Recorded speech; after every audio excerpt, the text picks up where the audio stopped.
আসসালামু আলাইকুম। অন্য মঞ্চের আলোচনায় আপনাদের সকলকে আমন্ত্রণ জানাচ্ছি। পাকিস্তানে আমেরিকার সবথেকে বড় পারমাণবিক বিপদ এমন বিস্ফোরক মন্তব্য করেছেন মার্কিন গোয়েন্দা প্রধান তুলসী গ্যাবার্ট। ইরান আক্রমণের পর বেশ কয়েকদিন ধরে আন্তর্জাতিক মহলে আলোচনা হচ্ছে ইরানের পর টার্গেটকে পাকিস্তান নাকি মিয়ানমার।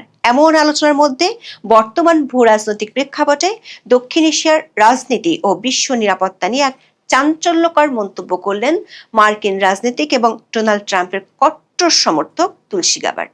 তার মতে আমেরিকার নিরাপত্তার ক্ষেত্রে এই মুহূর্তে সব থেকে বড় পারমাণবিক বিপদ হয়ে দাঁড়িয়েছে পাকিস্তান। পাকিস্তানের ক্ষেপণাস্ত্র কর্মসূচি ঐতিহাসিকভাবে এতদিন ভারতের দিকে মনোনিবেশ করেছে। এখন যুক্তরাষ্ট্র আশঙ্কা করেছে যে ইসলামাবাদ তার পরিধি প্রসারিত করতে চাইছে। গ্যাবার্টের মন্তব্য আন্তর্জাতিক মহলে, বিশেষ করে আমেরিকা ও পাকিস্তানের কূটনৈতিক অন্তর্মহলে তীব্র আলোড়ন সৃষ্টি করেছে। এই আলোড়ন আরো বেড়েছে যখন আশঙ্কা দেখা দিয়েছে সৌদি আরবের হয়ে ইরানের বিরুদ্ধে জড়িয়ে পড়তে পারে পাকিস্তান। বিস্তারিত জানতে চলুন যাওয়া যাক বিশ্লেষণে।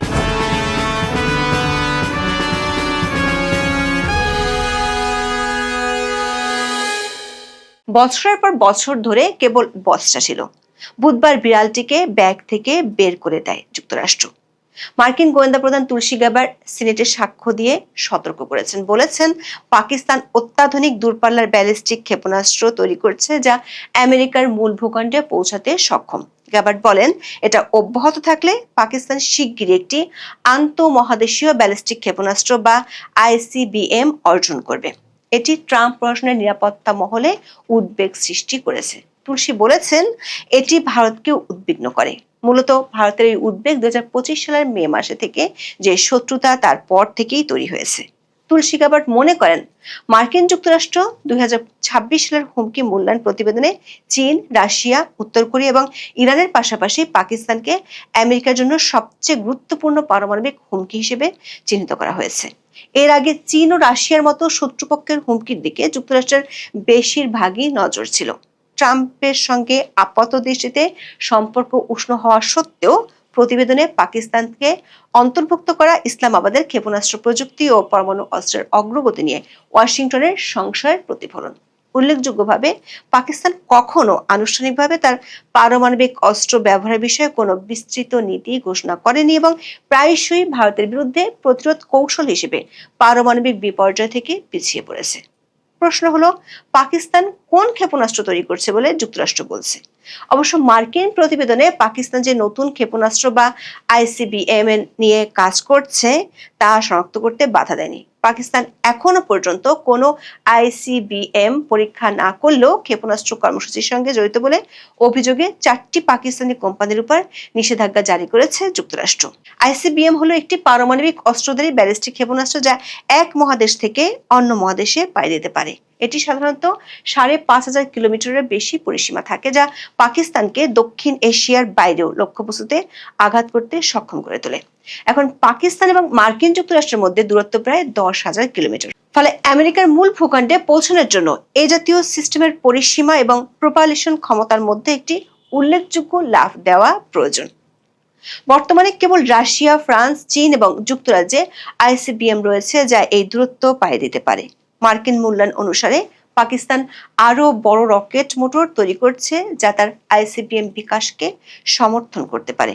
International institute for strategic studies বা IIASS এর বিশ্লেষণে স্যাটেলাইট চিত্রগুলো মার্কিন মূল্যায়নকে সমর্থন করে। 2021 এবং 2023 সালের মধ্যে পাকিস্তান তার ন্যাশনাল ডিফেন্স কমপ্লেক্সে একটি বড় শক্ত রকেট মোটর টেস্ট স্ট্যান্ড তৈরি করেছে। তবে পাকিস্তানকে নিয়ে এমন সতর্কবার্তা প্রথম নয়।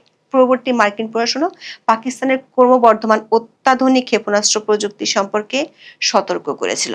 গত বছরের জানুয়ারিতে মার্কিন নিরাপত্তার ঊর্ধ্বতন কর্মকর্তারা বলেছিলেন, পাকিস্তানের দূরপাল্লার ব্যালিস্টিক ক্ষেপণাস্ত্র তৈরির সক্ষমতা কয়েক বছর থেকে এক দশক দূরে। গ্যাবার্টের প্রতিবেদনে বলা হয়েছে, ট্রাম্প প্রশাসনের মূল্যায়নে কোনো পরিবর্তন হয়নি। 2024 সালে জো বাইডেনের অধীনে মার্কিন যুক্তরাষ্ট্র ইসলামাবাদের ব্যালিস্টিক ক্ষেপণাস্ত্র বিকাশের জন্য সরঞ্জাম এবং প্রযুক্তি সরবরাহের জন্য একটি পাকিস্তানি সংস্থা এবং বেশ কয়েকটি চীনা সংস্থাকে নিষেধাজ্ঞা জারি করেছিল। যুক্তরাষ্ট্র বিশ্বাস করে Beijing research institute of automation for machine building industry বা RIAMB দূরপাল্লার ব্যালিস্টিক ক্ষেপণাস্ত্র তৈরিতে পাকিস্তানের সাথে সহযোগিতা করছে। তবে পাকিস্তান বরাবরই বলে আসছে তাদের পারমাণবিক ও ক্ষেপণাস্ত্র সক্ষমতা প্রতিরোধ এবং আঞ্চলিক স্থিতিশীলতার জন্য ডিজাইন করা হয়েছে। এর আগেও ভারতের দূরপাল্লার ক্ষেপণাস্ত্র ভান্ডারের কথাও ইঙ্গিত করেছিল পাকিস্তান। তবে ভারতের দীর্ঘতম পাল্লার ক্ষেপণাস্ত্র অগ্নি V5 1000 কিলোমিটারের বেশি দূরত্বের ক্ষেপণাস্ত্র উত্তর চীন এবং ইউরোপের কিছু অংশ পর্যন্ত পৌঁছাতে পারে। যুক্তরাষ্ট্র ক্ষতির হাত থেকে বেরিয়ে এসেছে। এ কারণে দিল্লির ক্ষেপণাস্ত্র কর্মসূচি নিয়ে ভারতকে হুমকি হিসেবে দেখছে না যুক্তরাষ্ট্র। এখন পাকিস্তানের কাছে কোন ধরনের ক্ষেপণাস্ত্র রয়েছে? বর্তমানে পাকিস্তানের অস্ত্রাগারে মূলত স্বল্প পাল্লার এবং মাঝারি পাল্লার ব্যালিস্টিক ক্ষেপণাস্ত্র রয়েছে। এর অস্ত্রাগারের সবচেয়ে মারাত্মক হলো শাহিন তৃতীয় ক্ষেপণাস্ত্র, যা প্রচলিত এবং পারমাণবিক উভয় ওভারহেড বহন করতে পারে এবং এর পরিসীমা 1750 কিলোমিটার। এটি আন্দামান ও নিকোবর দ্বীপপুঞ্জ পর্যন্ত সমগ্র ভারত জুড়ে রয়েছে। আরেকটি মূল ক্ষেপণাস্ত্র ব্যবস্থা হলো আবাবিল, যার পরিসীমা প্রায় 2200 কিলোমিটার। এর বৈশিষ্ট্য হলো MIRV বা একাধিক স্বাধীনভাবে লক্ষ্যবস্তু রি-এন্ট্রি ভেহিকেল প্রযুক্তি। সহজ কথায় এটি ক্ষেপণাস্ত্রটিকে একাধিক পারমাণবিক ওভারহেড বহন করতে সক্ষম করে, যা একই সাথে বিভিন্ন লক্ষ্যবস্তুতে আঘাত হানতে পারে। পাকিস্তান যদি ICBM তৈরি করে তবে এটি তার কৌশলগত সক্ষমতাকে একটি উল্লেখযোগ্য পরিবর্তনকে চিহ্নিত করবে। পাকিস্তানের ক্ষেপণাস্ত্র কর্মসূচি ঐতিহাসিকভাবে ভারতের দিকে মনোনিবেশ করেছে। এখন মার্কিন যুক্তরাষ্ট্র আশঙ্কা করছে যে পাকিস্তান তার পরিধি প্রসারিত করতে চাইছে, যার ফলে আমেরিকাকে তার সীমার মধ্যে নিয়ে আসছে। গত বছরের জুনে ফরেন অ্যাফেয়ার্স ম্যাগাজিনে একটি নিবন্ধে বলা হয়েছিল পাকিস্তান ICBM তৈরির পিছনে ভারত নাও হতে পারে। পাকিস্তানের কাছে ইতিমধ্যেই এমন ক্ষেপণাস্ত্র রয়েছে যা আন্দামান ও নিকোবর পর্যন্ত পৌঁছাতে পারে। প্রতিবেদনে বলা হয়েছে এর উদ্দেশ্য হতে পারে যুক্তরাষ্ট্রকে ভবিষ্যতে ভারতের সঙ্গে সংঘাতে হস্তক্ষেপ করা থেকে বিরত রাখা বা পাকিস্তানের পরমাণু অস্ত্রাগারের বিরুদ্ধে প্রতিরোধমূলক হামলা চালানো থেকে। এদিকে মধ্যপ্রাচ্যে যুদ্ধের 3 সপ্তাহ পর সৌদি আরবের রাজধানী রিয়াদে ব্যালিস্টিক ক্ষেপণাস্ত্র ব্যবহার করে ইরানিরা লক্ষ্যবস্তুতে হামলা চালায়। রিয়াদ বলেছে তারা সংযম পরিত্যাগ করতে পারে এবং সামরিকভাবে জড়িত হতে পারে।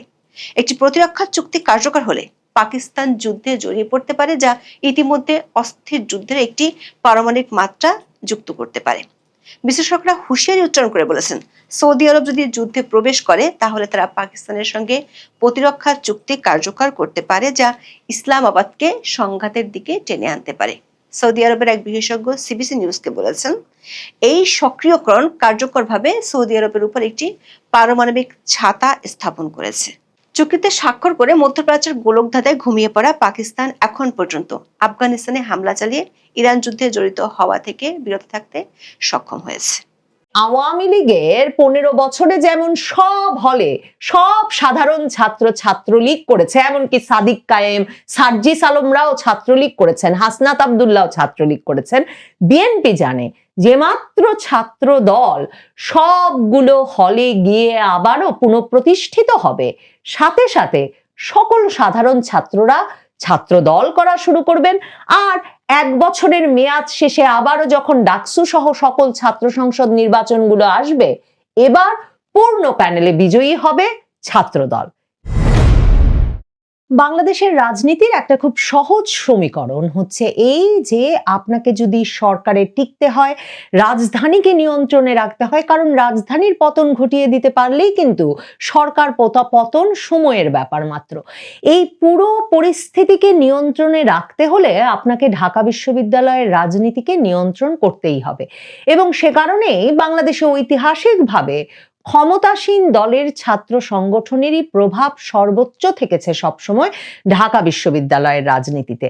তারেক রহমান যখন প্রধানমন্ত্রী হলেন তখন এই পরিস্থিতিটা এমন যে শুধু ঢাকা বিশ্ববিদ্যালয় নয়, ঢাকা বিশ্ববিদ্যালয়ের পাশাপাশি সেই একই প্রায় এলাকায় ঢাকার গুরুত্বপূর্ণ বিশ্ববিদ্যালয় জগন্নাথ বিশ্ববিদ্যালয়ের ছাত্র সংগঠনের নেতৃত্বে ছাত্র শিবির, ঢাকা বিশ্ববিদ্যালয়ে তো ডাকসুতে বিরাট জয় পেয়ে ইতিহাস সৃষ্টি করেছেই ছাত্র শিবির, জাহাঙ্গীরনগর বিশ্ববিদ্যালয়েও ছাত্র সংসদ নির্বাচন হয়ে গেছে এবং সেখানেও ছাত্র শিবির বিপুল জয় পেয়েছে। এছাড়াও রাজশাহী, চট্টগ্রাম সহ মানে মোট পাঁচটি পাবলিক বিশ্ববিদ্যালয়ের নিয়ন্ত্রণ ছাত্র শিবিরের হাতে। এখন প্রধানমন্ত্রী তারেক রহমান জানেন যে যদি ঢাকা বিশ্ববিদ্যালয়ের নিয়ন্ত্রণ তিনি ছাত্রদলের কাছে তুলে দিতে না পারেন, বিশেষভাবে ছাত্রদল যদি ঢুকতেই না পারে ঢাকা বিশ্ববিদ্যালয়, জগন্নাথ বিশ্ববিদ্যালয়, বুয়েট সহ বাংলাদেশের শীর্ষস্থানীয় পাবলিক বিশ্ববিদ্যালয়গুলোতে, তাহলে শেষ পর্যন্ত সরকারের পরিস্থিতিকে স্থিতিশীল করা মানে সরকারকে একটা নড়বড়ে অবস্থান থেকে একটা স্থিতিশীল শক্ত অবস্থানে নিয়ে যাওয়া প্রধানমন্ত্রী তারেক রহমানের পক্ষে অসম্ভব হবে। এই যে জামায়াতে ইসলামী অনেক হুমকি দিচ্ছে যে জুলাই সনদ না হলে, সংবিধান সংস্কার পরিষদ না হলে, এটা না হলে, ওটা না হলে, তাহলেই নাকি তারা এ সরকার ফেলে দেবে, সেই হুমকি দেওয়ার পরিস্থিতি থেকে প্রধান বিরোধী দল জামায়াতে ইসলামীকে সরিয়ে আনতেও যে ঢাকা বিশ্ববিদ্যালয় সহ এই প্রভাবশালী পাবলিক বিশ্ববিদ্যালয়গুলোতে ছাত্র দলের অবস্থান সুসংহত করা জরুরি, সেটা প্রধানমন্ত্রী তারেক রহমান জানেন। এবং সে কারণেই তিনি বিশ্ববিদ্যালয়গুলোতে ঈদের ছুটি শুরু হওয়ার পরপরই এক ঘোষণায় 7টি পাবলিক বিশ্ববিদ্যালয়ের উপাচার্য পরিবর্তন করেছেন। কোনো রাগঢাক করেন নাই, একেবারে বিএনপির রাজনীতির খাঁটি লোক বেছে নিয়ে তিনি উপাচার্য পদে নিয়োগ দিয়েছেন। এর পাশাপাশি তিনি যেটা করেছেন, এমনকি বিশ্ববিদ্যালয় মঞ্জুরি কমিশনের প্রধান পদে নিযুক্ত হয়েছিলেন অন্তর্বর্তীকালীন সরকারের সময় বিএনপি ঘনিষ্ঠ শিক্ষক, বিএনপির আমলেরই উপাচার্য ছিলেন যিনি ঢাকা বিশ্ববিদ্যালয়ে, অধ্যাপক SM ফায়েজ, তাকেও সরিয়ে দিয়ে বিএনপি তারেক রহমান রাজনীতির ঘনিষ্ঠ, তারেক রহমানের ঘনিষ্ঠ একেবারে বিএনপির রাজনীতির খাঁটি অনুসারী একজন সাদা দলের শিক্ষককে বিশ্ববিদ্যালয় মঞ্জুরি কমিশনের পদেও নিয়োগ দিয়েছেন। কারণ তারেক রহমান আসলে অন্তর্বর্তীকালীন সরকারের সময়ে যেই শিক্ষকেরা বিএনপি পন্থী হিসেবে পরিচিত ছিলেন SM ফায়েজের মতো, কিন্তু বিশ্ববিদ্যালয়গুলোতে শিবিরের উত্থান এবং শিবিরের ক্ষমতা অধিষ্ঠিত করতে, পাকাপাকি করতে কাজ করেছেন, তাদের কাউকে বিশ্বাস করছেন না, তাদের কাউকে রাখতে চান না। কারণ এই শিক্ষকেরা কোনো রকম আওয়াজ করেন নাই যে যখন 2024-এর 5ই আগস্টের পর ছাত্রলীগকে মানে 5ই আগস্টের অনেক আগেই তো বিশ্ববিদ্যালয়গুলো থেকে সরিয়ে দেওয়া হলো, হটিয়ে দেওয়া হলো, বিশ্ববিদ্যালয়গুলোতে যখন ছাত্র দলের প্রবেশাধিকার পাওয়ার কথা, ঢুকে তাদের রাজনীতিকে সুসংহত করার কথা, এই শিক্ষক, যেই শিক্ষকেরা অন্তর্বর্তীকালীন সরকারের আমলে তখন বরং শিবিরকে জায়গা করে দিতে এক রকমের উদ্গ্রীব হয়ে উঠেছিলেন এবং সক্রিয় ছিলেন, তাদের কাউকে তারেক রহমান কোনো প্রশাসনিক পদের আশপাশেও রাখতে রাজি নন। দেখেন, এই যে বিশ্ববিদ্যালয়ের পতন হয়ে গেলে, মানে বিশ্ববিদ্যালয়গুলোতে ছাত্র সংগঠনের পতন হয়ে গেলে কিভাবে সরকার পতন ঘটে যায়। 2024-এর 15ই জুলাই ঢাকা বিশ্ববিদ্যালয় থেকে ছাত্রলীগকে সরিয়ে দেওয়া হলো এবং বলা হলো ছাত্রলীগ এমন অত্যাচার করেছে সাধারণ ছাত্রছাত্রীদের উপর যে তাদেরকে কোনোভাবেই আর বিশ্ববিদ্যালয় ক্যাম্পাসে ঢুকতে দেওয়া হবে না। সারা বিশ্ববিদ্যালয়ে ঢাকা বিশ্ববিদ্যালয়ের ছাত্রলীগ সভাপতি, সাধারণ সম্পাদক সহ সকলের হলের রুম থেকে শুরু করে সবকিছু তছনছ করে ভেঙে তাদেরকে পিটিয়ে মেরে বের করে দেওয়া হলো। চট্টগ্রাম বিশ্ববিদ্যালয়ে কয়েকতলা উঁচু ভবন থেকে ছাত্রলীগের সদস্যদেরকে নিচে ছুঁড়ে ফেলে মেরে ফেলা হলো। কিন্তু সারা বাংলাদেশে পরিস্থিতিটা এমন করা হলো যে ছাত্রলীগকে এই হটিয়ে দেওয়ার যে অবস্থান, সেই অবস্থান সাধারণ ছাত্রদের, এবং সাধারণ ছাত্ররা অত্যাচারী ছাত্রলীগের হাত থেকে মুক্তি চেয়েছে। এরপর আগস্টে যখন শেখ হাসিনা সরকারের পতন হয়ে গেল, তখন ধারণা করা হয়েছিল যে ছাত্রদল এই পাবলিক বিশ্ববিদ্যালয়গুলোতে গিয়ে এখন অবাধে রাজনীতি করবে, তাদের আধিপত্য প্রতিষ্ঠা করবে। কিন্তু এই সাধারণ ছাত্ররা তখন বেরিয়ে এলো এবং কোনো বিশ্ববিদ্যালয়ে নাকি তারা ছাত্র রাজনীতি করতে দেবে না এ ঘোষণা দিয়ে বসলো। অথচ সেপ্টেম্বর মাসে ঢাকা বিশ্ববিদ্যালয়ে সাদিক কায়েম সহ ছাত্র শিবির নেতারা বেরিয়ে এলেন এবং তারা বললেন এতদিন ধরে তারা ছাত্রলীগ সেজে ঢাকা বিশ্ববিদ্যালয়ে ছাত্র শিবিরের রাজনীতি করে আসছিলেন এবং বরাবর ছাত্র শিবিরের রাজনীতি ছিল এবং তারা ছাত্র শিবিরের সদস্য হিসেবে সেই সংগঠনই করতেন। ছিলেন। আর ঢাকা বিশ্ববিদ্যালয় অন্তর্বর্তীকালীন সরকার আগস্টের শেষেই যেই উপাচার্য নিয়োগ দিলেন নিয়াজ আহমেদ খান, তিনি একজন নাকি নিরপেক্ষ লোক, শুধুমাত্র একজন গুণী একাডেমিক, এমন সব কথা বলে তাকে নিয়োগ দেওয়া হলেও ঢাকা বিশ্ববিদ্যালয়ে তিনি প্রাইভেট বিশ্ববিদ্যালয় আইইউবি থেকে এসে ভিসি নিযুক্ত হওয়ার পরেই দেখা গেল তিনি সব সভা সমিতিতে ছাত্র শিবিরকে ডাকা শুরু করলেন। অথচ এই ঢাকা বিশ্ববিদ্যালয়, জাহাঙ্গীরনগর বিশ্ববিদ্যালয়গুলোতে, এই পাবলিক বিশ্ববিদ্যালয়গুলোতে সকল ছাত্র সংগঠনের সমন্বিত সিদ্ধান্তে সেই 90-এর আন্দোলনের পর থেকে কিন্তু ছাত্র শিবিরের রাজনীতি একরকম নিষিদ্ধ ছিল। তো তার মানে ঢাকা বিশ্ববিদ্যালয়ে যে নিরপেক্ষ ভিসি নিয়োগ দেওয়া হলো অন্তর্বর্তীকালীন সরকারের আমলে, নিয়াজ আহমেদ খান তিনি কি করলেন? তিনি আসলে এসে শিবিরের রাজনীতি প্রতিষ্ঠা করলেন। তখন ছাত্র শিবির সাধারণ ছাত্রদের ব্যানারে তুঙ্গে উঠিয়ে আন্দোলন করছে বুয়েটে, ঢাকা বিশ্ববিদ্যালয় সহ বিভিন্ন জায়গায়, যে ছাত্র রাজনীতিরই দরকার নাই।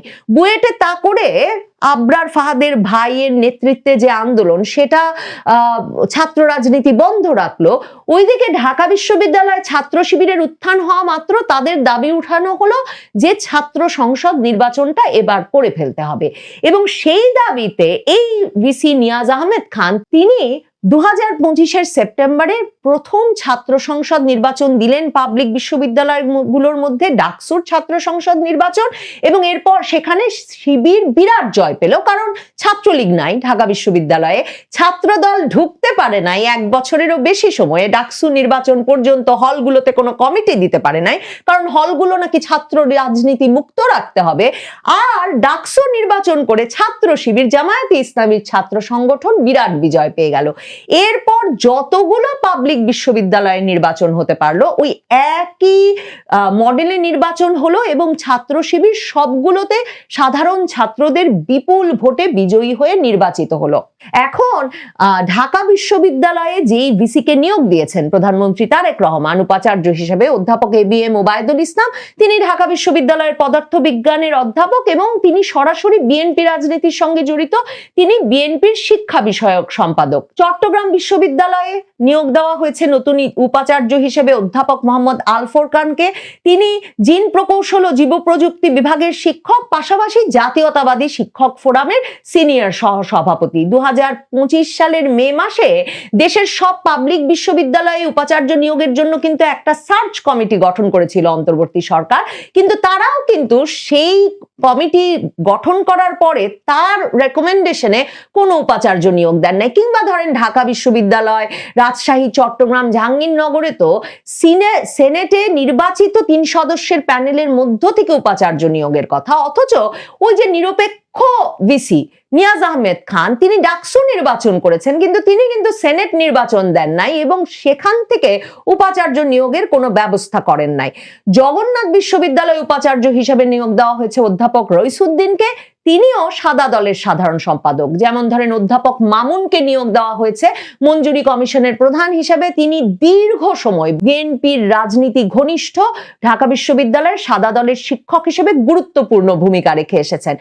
সবচেয়ে গুরুত্বপূর্ণ নিয়োগটা হয়েছে, মানে কি বার্তা দিতে চাইছেন প্রধানমন্ত্রী তারেক রহমান, কিভাবে তিনি বিশ্ববিদ্যালয়গুলোতে আসলে ছাত্র দলের প্রবেশাধিকার নিশ্চিত করতে চাইছেন এবং পাবলিক বিশ্ববিদ্যালয়গুলোতে বিএনপির রাজনীতিকে পুনঃপ্রতিষ্ঠা করতে চাইছেন। সেই 2024-এর আগস্টের পর থেকে যে ঘটনা ঘটে নাই তার প্রমাণ খুলনা প্রকৌশল ও প্রযুক্তি বিশ্ববিদ্যালয়ে কি ঘটেছে। কুয়েটে ঠিক বুয়েটের অনুকরণে ছাত্র শিবির সাধারণ ছাত্রছাত্রী আর বৈষম্য বিরোধী ছাত্র আন্দোলনের ব্যানারে 2025-এর এপ্রিলে একটা লাগাতার আন্দোলন করেছিল এক উপাচার্যকে সরাতে। সেই উপাচার্য কিন্তু ডক্টর মোহাম্মদ ইউনূসের আমলে নিয়োগ পেয়েছিলেন, তার নাম অধ্যাপক মোহাম্মদ মাসুদ, এবং তিনি বিএনপি পন্থী শিক্ষক বলে তাকে সরাতে তখন ছাত্র শিবির ওই সাধারণ ছাত্র আর বৈষম্য বিরোধী ছাত্র আন্দোলনের ব্যানারে লাগাতার আন্দোলন গড়ে তোলে, এবং তখনও তারা বুয়েটের মডেল অনুসরণ করে আরেকটা দাবি যোগ করে দেয় যে কিছুতেই ছাত্র রাজনীতি নাকি কুয়েটে ঢুকতে দেওয়া যাবে না। লাগাতার আন্দোলনের মুখে তখন বিএনপি পন্থী যেই উপাচার্য অধ্যাপক মোহাম্মদ মাসুদকে সরিয়ে দিতে হয়েছিল, সেই অধ্যাপক মোহাম্মদ মাসুদকে তারেক রহমান সরকার ক্ষমতায় আসবার পর আবারও কুয়েটেরই উপাচার্য হিসেবে নিয়োগ দিয়ে খুলনা প্রযুক্তি বিশ্ববিদ্যালয়ে পাঠাচ্ছেন। পরিষ্কার খুলনা প্রযুক্তি বিশ্ববিদ্যালয়ে ছাত্র রাজনীতিও ফিরবে, ছাত্র দলও ফিরবে এবং ফিরবে বিএনপি পন্থী শিক্ষকের উপস্থিতিতে। বিএনপি পন্থী মানে দলের রাজনীতিপন্থী শিক্ষক উপাচার্য পদে না থাকলে সেই দলের ছাত্র সংগঠন যে আসলে শক্তি পায় না কিংবা যথেষ্ট প্রসার লাভ করতে পারে না বিশ্ববিদ্যালয়গুলোতে, সেটা একেবারে হাতে কলমে বুঝতে পেরেছে বিএনপি 2024-এর আগস্টের পর থেকে। তারেক রহমান এই গুরুত্বপূর্ণ কৌশলগত জায়গাগুলোতে, পাবলিক বিশ্ববিদ্যালয়ের শীর্ষ পদগুলোতে বিএনপির বিশ্বস্ত শিক্ষকদেরকে নিয়োগ দিয়েছেন, যাতে এখন সর্বত্র এই পাবলিক বিশ্ববিদ্যালয়গুলোর রাজনীতিতে ছাত্রদল পুনঃপ্রতিষ্ঠিত হয়, হলগুলোতে আবারও ছাত্র দল ঢুকতে পারে, ছাত্র দলের নিয়ন্ত্রণ প্রতিষ্ঠিত হয়। আর বাংলাদেশের রাজনীতিটা যেমন মানে আওয়ামী লীগের 15 বছরে যেমন সব হলে সব সাধারণ ছাত্রলীগ করেছে, এমনকি সাদিক কায়েম, সার্জিস আলমরাও ছাত্রলীগ করেছেন, হাসনাত আব্দুল্লাহ ছাত্রলীগ করেছেন, বিএনপি জানে যে মাত্র ছাত্র দল সবগুলো হলে গিয়ে আবারও পুনঃপ্রতিষ্ঠিত হবে, সাথে সাথে সকল সাধারণ ছাত্ররা ছাত্র দল করা শুরু করবেন। আর 1 বছরের মেয়াদ শেষে আবারও যখন ডাকসু সহ সকল ছাত্র সংসদ নির্বাচনগুলো আসবে, এবার পূর্ণ প্যানেলে বিজয়ী হবে ছাত্র দল। তারেক রহমানের সরকারকে স্থিতিশীল করতে হলে, ক্ষমতায় টিকতে হলে প্রধানমন্ত্রী তারেক রহমানকে এইটুকু অর্জন করতেই হবে।